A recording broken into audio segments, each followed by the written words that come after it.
The loss of a child is the worst loss of all because it goes against nature.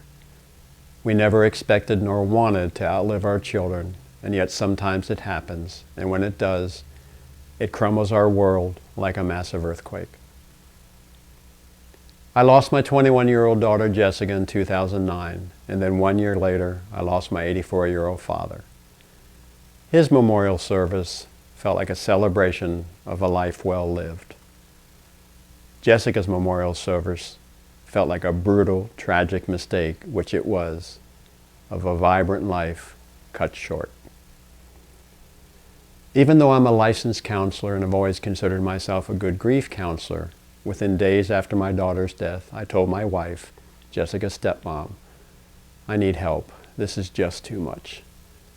So she connected me with Mary, a grief counselor who had lost a teenage son 37 years earlier. Mary invited me and my wife to join her grief group for parents who had lost children, which we attended every Monday for 3 years. I also saw Mary individually for 2 years. The group, Mary and my wife, became my lifelines.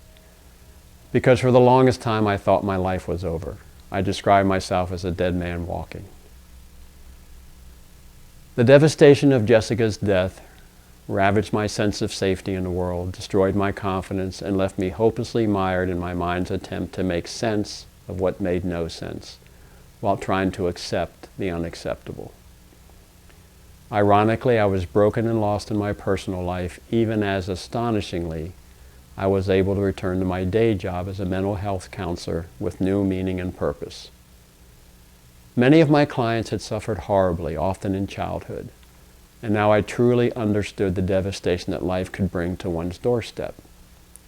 So I became newly inspired by my clients' courage and resiliency, which filled me with a profound determination to use my training, skills, and experiences to serve them in their journey to healing and recovery.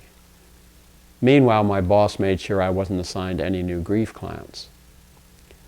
So I would go to work and slip into my therapist's brain with new meaning and purpose, and then return home broken down in tears as I struggled with my grief. Eventually, after 2 or 3 years of grieving, I told my supervisor, I'm ready to do grief counseling again. Since then, I have considered it my mission to help those suffering a devastating loss, especially parents who have lost their child.